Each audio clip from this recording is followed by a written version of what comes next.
கண்ணெதிரே தோன்றினாள்.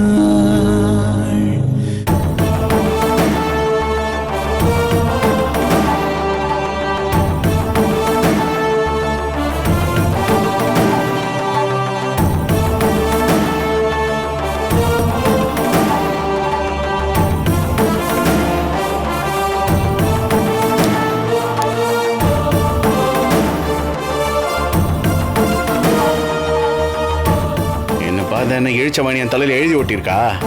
எவனோ ஒருத்தன் ஓட்டின வண்டிக்கு செகண்ட் ஓனரா அந்த குடும்பம் என்ன செலக்ட் பண்ணிருக்கு. ஆனா எனக்கு பொண்டாட்டியா வர போற சக்தி அந்த சிவாவைய ஃபீலிங்ஸோட பார்த்துக்கிட்டு இருக்கா. அதை பார்க்குறப்ப எனக்கு பயங்கர காண்டாகுது. சும்மா ஆசைக்கு மட்டும் யூஸ் பண்றதுக்கு சக்தியை வச்சுக்கிட்டு இப்போ வந்திருக்கிற புது ஆர்டரை முடிச்சுட்டு அப்படியே பிரான்ஸுக்கு போய் அங்கே ஒரு நல்ல பணக்கார பொண்ணை பார்த்து கல்யாணம் பண்ணி அங்கேயே செட்டில் ஆயிட வேண்டியதுதான்.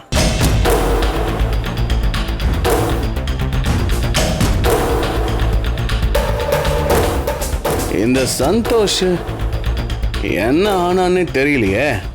நான் ஒரு டாக்டர் என்னைய வெயிட் பண்ண வச்சிட்டு இருக்கான். முதல்ல அவனுக்கு ஒரு ஃபோன் அடிச்சு அசிங்கமாக திட்டினா மட்டும்தான் சீக்கிரமா வந்து சேருவான்.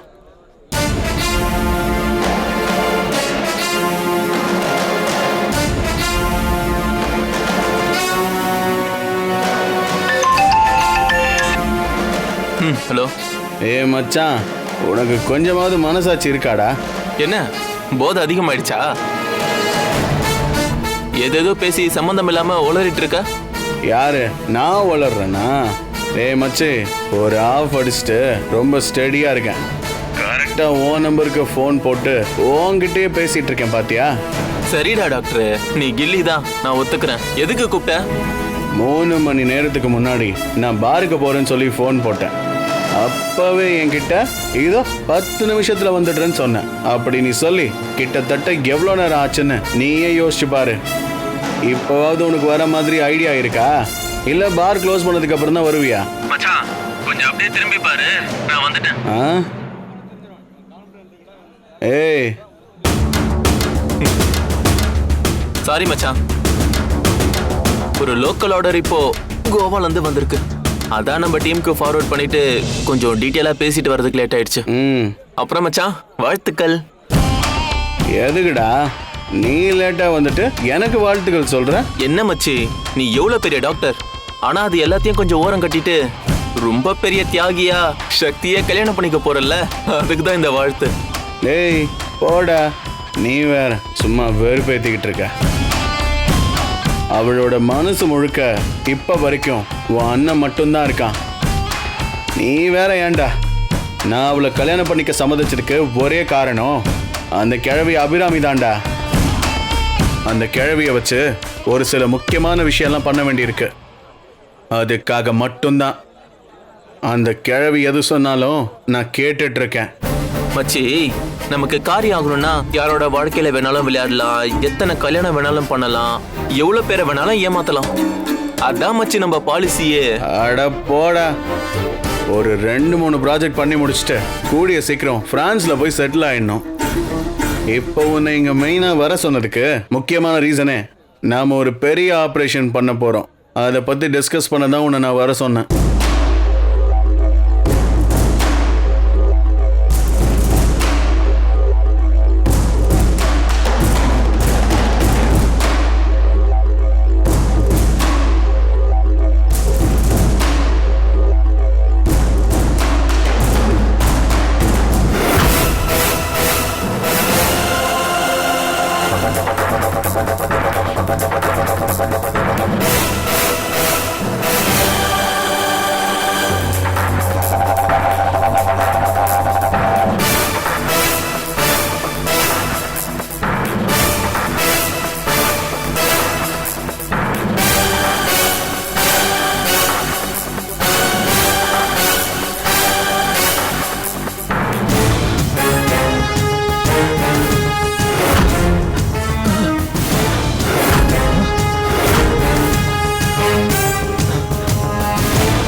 யாருப்பா நீங்க? உங்களுக்கெல்லாம் என்னப்பா வேணும்? அதுவா பக்கத்து ஊர்ல திருவிழா ஒன்னு 2 நாளைக்கு சமையலுக்கு புக் பண்ணான்னு வந்திருக்கோம். அது சரி. ஆனா அதுக்கு எதுக்கு கையில இப்படி கட்டெல்லாம் வச்சிருக்கீங்க? ஒன்னு அடிக்கத்தான். ஆ, ஆ, ஐயோ அம்மா, ஆ, ஆ, ஐயோ ஆ, அடிக்காதீங்கப்பா. ஆ, ஐயோ அடிக்காதீங்க, அடிக்காதீங்கப்பா, அடிக்காதீங்க. நீங்க யாருன்னே தெரியலையே, என்னையாப்பா அடிக்கிறீங்க?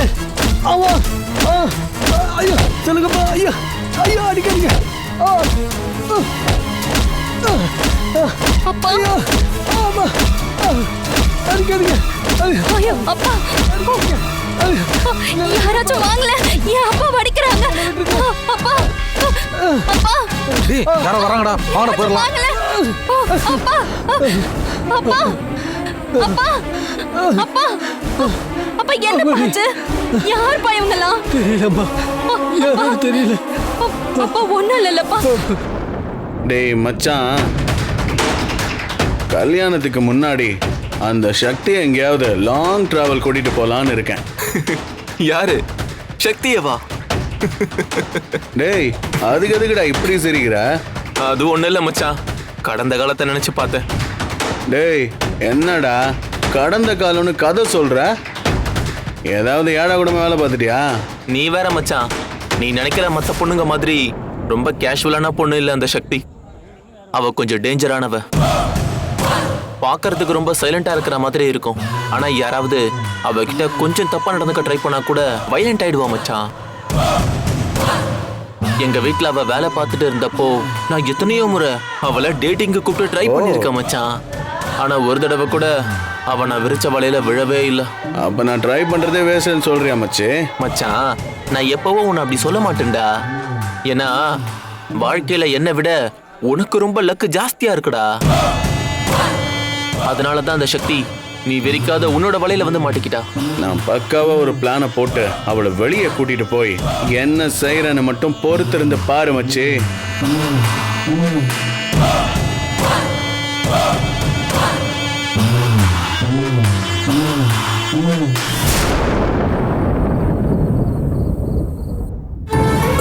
பாத்துப்பா, பாத்து வாங்க.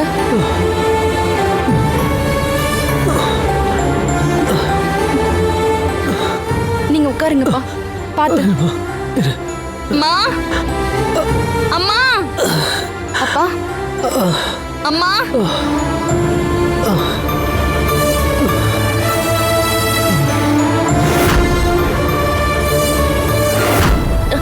என்னங்க? ஐயோ, என்னங்க ஆச்சு? என்னாச்சு உங்களுக்கு? ஏய், அப்பாக்கு என்னாச்சு?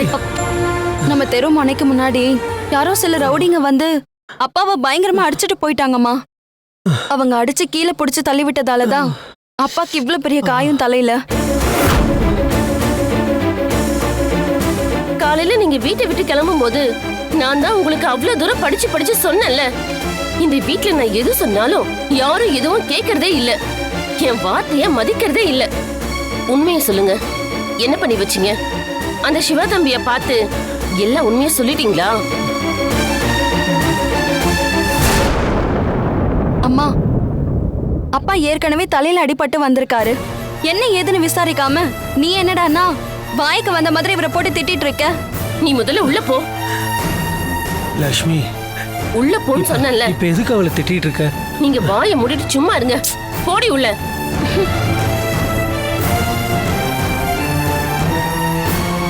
உங்க பெரிய எதிரி உங்க வாய் தாங்க. சக்தி உங்ககிட்ட வந்து இந்த கல்யாணத்துல விருப்பம் இல்லைன்னு எப்பயாவது சொன்னாளா? அவளே அமைதியா இந்த கல்யாணத்துக்கு சம்மதம் சொல்றப்ப நீங்க ஏங்க இந்த வேலையெல்லாம் பண்றீங்க? அந்த ரவுடிங்க உங்களை அடிச்சு போட்டப்ப ஒண்ணு கிடக்க ஒண்ணு ஆயிருந்தா யாரு அனாதையா நின்றுப்பாங்க? இப்ப அந்த சக்தி கல்யாணம் பண்ணி எங்கேயாவது போயிட்டானா, உங்களுக்கு ஏதாவது ஒண்ணு ஆச்சுன்னா அப்புறம் நானும் என்னோட பிள்ளைங்களும் நடு தெருல நிக்கணுங்க. இல்லனா நாட்டுக்கிட்ட சாகணும். சொல்லுங்க, அதான் உங்க ஆசையா? நீங்க அந்த சிவா கிட்ட போய் செல்வாவ சக்திக்கு சுத்தமா பிடிக்கலன்னு சொல்றத கண்டிப்பா அங்க இருக்கிற யாரோ ஒருத்தர் தான் கேட்டிருக்காங்க. அதோட எதிர்வினை தான் உடனடியா இங்க நடந்திருக்கு. ஏற்கனவே அவங்க குடும்பத்துக்குள்ள ஏகப்பட்ட பிரச்சனை ஓடிட்டு இருக்கு. அது என்னன்னு முழுசா தெரிஞ்சுக்காம நீங்க ஏங்க சக்திக்கு நல்லது செய்ய போறேன்னு சொல்றீங்க? இப்படி அவ வாழ்க்கையும் சேர்த்து கெடுத்துட்டு இருக்கீங்க. இங்க பாருங்க, தயவு செஞ்சு உங்க கால்ல விழுந்து கூட நான் கெஞ்சி கேட்டுக்கிறேன். இன்னொரு தடவை இனிமே இத பத்தி யார்கிட்டயும் மூச்சு கூட விடாதீங்க. அதையும் மீறி நீங்க மூச்சு விட்டீங்கன்னு வச்சுக்கோங்க, அதுக்கப்புறம் என்னோட என் பிள்ளைங்களோட மூச்சு நின்னு போயிடும். ஏன் லட்சுமி இப்படி கோவப்படுற? என்னதான் இருந்தாலும் சாக போன நம்ம எல்லாரையுமே காப்பாத்தினவ தானே சக்தி. யாருங்க சாக போனா? நானோ இல்ல நம்ம பிள்ளைங்களோ வந்து உங்ககிட்ட சாகணும்னு சொன்னாமா? நீங்க தான் அன்னைக்கு அப்படி ஒரு முடிவு எடுத்தீங்க.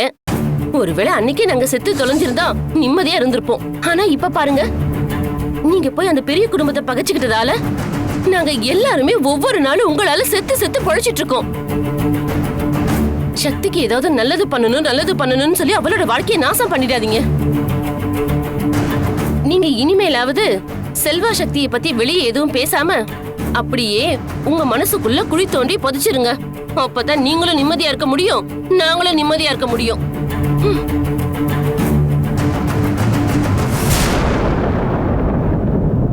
யார் என்ன சொன்னாலும் ஒரு அப்பனா என் பொண்ணோட ஆசையை என்னன்னு புரிஞ்சுக்கிட்டு அதை நான் நிறைவேற்றி வைக்கணும். இதுவே காயத்ரிக்கும் கல்யாணிக்கும் இப்படி ஒண்ணு நடந்துச்சுன்னா நான் பார்த்துட்டு சும்மா இருப்பேனா? அவங்களுக்கு ஒண்ணுனா எப்படி என் ரத்தம் துடிக்குதோ அதே மாதிரிதான் என்னோட சக்திக்கு ஒண்ணுனாலும் என்னோட ரத்தம் துடிக்கும். கண்டிப்பா நான் என் பொண்ணோட வாழ்க்கைக்கு நல்லதுதான் பண்ணுவேன்.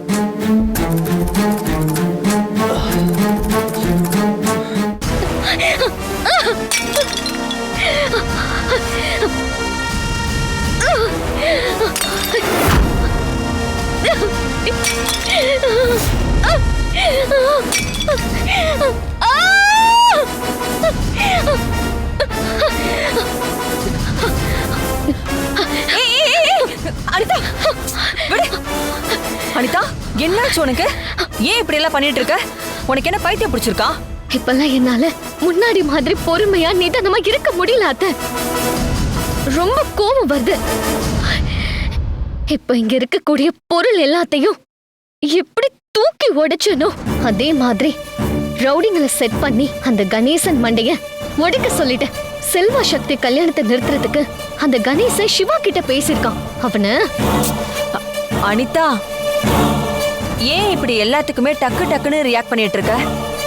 அனிதா, உன் கோவம் எனக்கு புரியுது. நீ பண்ணது நான் தப்புன்னு சொல்ல வரல. ஆனா நம்ம பண்ற தப்புன்னு தெரியாத அளவுக்கு கரெக்டா பண்ணணும்னு சொல்ல வர. அவளை பெத்த அப்ப ரத்னத்துக்கே அவ மேல இல்லாத அக்கறை இவனுக்கு எங்க இருந்து வந்துச்சுன்னு தான் எனக்கு புரியவே இல்லை. ஆனா சும்மா சொல்லக்கூடாது. எங்க போனாலும் ஏதாவது ஒண்ணு சிம்பத்தியா பேசி அங்க ஒரு கூட்டத்தையே செட் பண்ணி வச்சுக்கிறா. அந்த கூட்டமும் வெக்கமே இல்லாம இவளுக்கு ஜால்ரா தட்டிட்டு இருக்க. இதனாலதான் அத்தை இந்த மாதிரி பிச்சைக்கார பசங்களை வீட்டுக்குள்ள நுழைவே விடக்கூடாது. இவங்க மேல எனக்கு எப்படி கோபம் வருதோ அதே மாதிரி உங்களை நினைச்சாலும் உங்க மேல எனக்கு பயங்கரமா கோபம் வருது. நான் என்ன பண்ண? ஆரம்பத்துல இருந்தே உனக்கு மட்டும் தானே நான் சப்போர்ட் பண்ணிட்டு இருக்கேன். எனக்கு சப்போர்ட்டா எல்லாம் பண்றீங்க.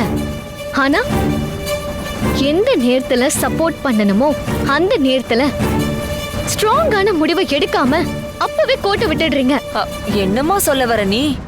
அன்னைக்கு அந்த வைரத்தை சாப்பிட்டு ஹாஸ்பிட்டல்ல அட்மிட் ஆகி சிவாவை அங்கேயே வச்சு என் கழுத்துல தாலி கட்ட சொன்னேன். நீங்களும் மாமாவும் அன்னைக்கே பிரஷர் போட்டிருந்தா கண்டிப்பா சிவா என் கழுத்துல அப்பவே தாலி கட்டியிருப்பான். ஆனா அதை விட்டுட்டு அந்த நேரத்துல நீங்க ஒரு ஸ்ட்ராங்கான முடிவை எடுக்காம சும்மா வந்து நான் உனக்கு தான் சப்போர்ட் பண்றேன்னு சொன்னா கோபம் வருமா வராதா? ஏன் அனிதா, நான் கூட உனக்கு என்னமோன்னு நினைச்சேன். ஆனா வர வர நீ எனக்கே டஃப் கொடுக்கற மாதிரி பிரிச்சு மேயற தெரியுமா? அத்தை வெறுப்பேத்தாதீங்க. இதெல்லாம் கோபத்திலயும் ஆத்திரத்திலயும் வரும். அனிதா, உன் வயசுக்கு இவ்வளவு வேகமும் கோபமும் வர்றது இயல்புதான். அத நான் தப்புன்னு சொல்ல மாட்டேன். ஆனா அதுக்கு முன்னாடி முதல்ல நான் சொல்றதே கொஞ்சம் நிதானமா யோசி. இத்தனை நாளு அந்த சக்தியை காலி பண்ணணுங்கிறதுக்காக தான் நம்ம பிளான் எல்லாமே போட்டுட்டு இருந்தோம். ஆனா பிளான் எல்லாமே சொதப்பிக்கிட்டு தான் இருக்கு. ஆனா தெரிஞ்சோ தெரியாமலையோ இப்ப அந்த கிழவி நமக்கு நல்லது செஞ்சிருக்கு. அந்த செல்வாவோட சக்திக்கு கல்யாணம் முடிஞ்ச கையோட நம்மள பிடிச்ச தர்தரம் பீடை எல்லாமே ஒளிஞ்சு போயிடும். அதுக்கப்புறம் அதே கிழவிய வச்சு சூட்டோட சூடா உனக்கும் சிவாவுக்கும் கல்யாணத்தை முடிச்சு வைக்க வேண்டியது இந்த அத்தையோட பொறுப்பு. இதுக்கு முன்னாடி அந்த சக்தியை காலி பண்றதுக்கு நமக்கு சரியான ரூட் இல்லாம இருந்துச்சு. ஆனா இப்ப எல்லாமே நமக்கு சாதகமா நடந்துட்டு இருக்கு. அதனால நீ இத்தனை நாள் காத்துட்டு இருந்த பொறுமைக்கு கண்டிப்பா உனக்கு பெரிய பலன் கூடிய சீக்கிரம் கிடைக்க போகுது. உன்னோட ஒளிமயமான எதிர்காலம் இப்பவே என் கண்ணுக்கு தெரியுது தெரியுமா? இங்க பார், அதனால நீ எதை பத்தியும் கவலைப்படாத. எல்லாத்தையும் நான் பாத்துக்கிறேன். முதல்ல இந்த டென்ஷன்ல இருந்து வெளியில வா.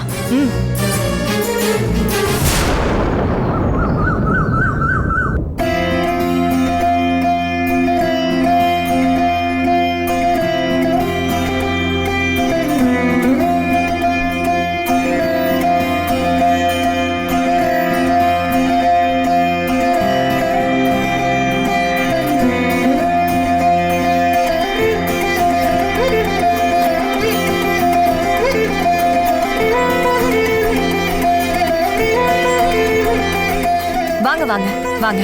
வணக்கம். வாங்க வாங்கம்மா வாங்க.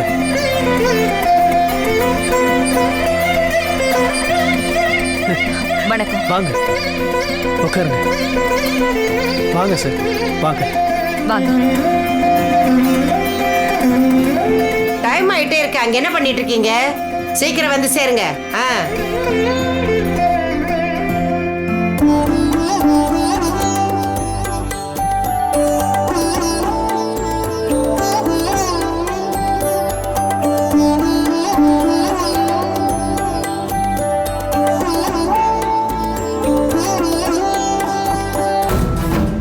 என்ன இந்து, என்ன செல்வா பையல காணோம்? எல்லாரும் வந்துட்டாங்க. டைம் ஆயிட்டே இருக்குன்னு சொல்லு. சரிங்க அத்தை.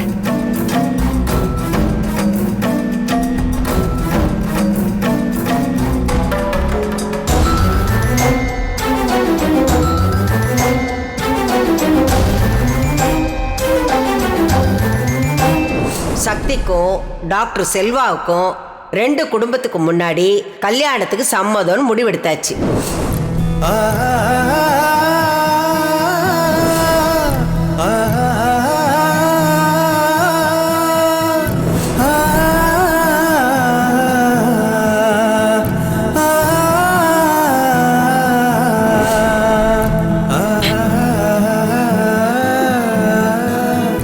சக்தி,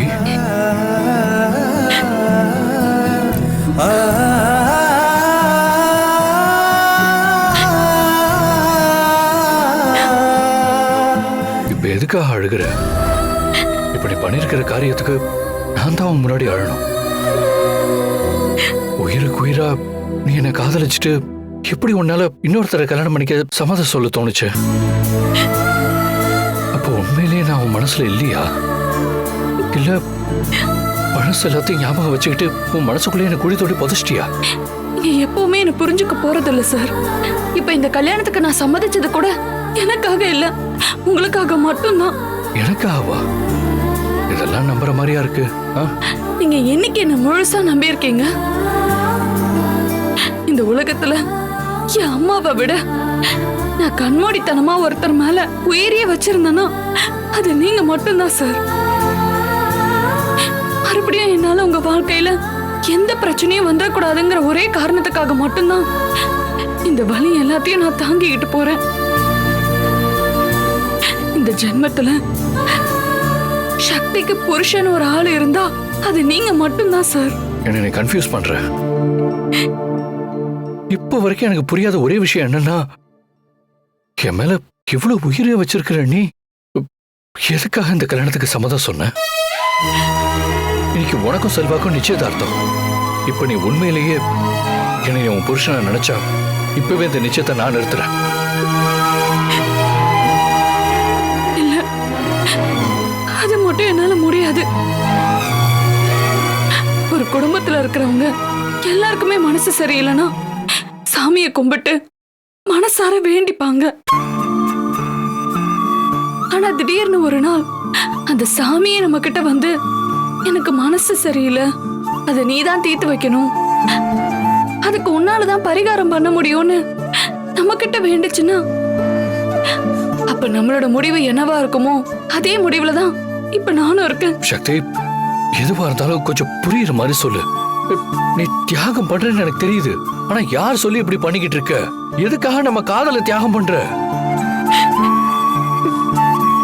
நம்மள நம்பி ஒரு விஷயம் சொல்றப்ப அது யாருக்கும் தெரியக்கூடாதுன்னு ரொம்ப ரகசியமா உள்ளுக்குள்ளேயே வச்சுக்கணும்னு சொல்றப்ப அதை எப்படி சார் உங்ககிட்ட நான் சொல்ல முடியும்? அப்படி நான் சொன்னா என்ன நம்பி சொன்னவங்களுக்கு நான் பண்ற துரோகம் ஆயிடாதா?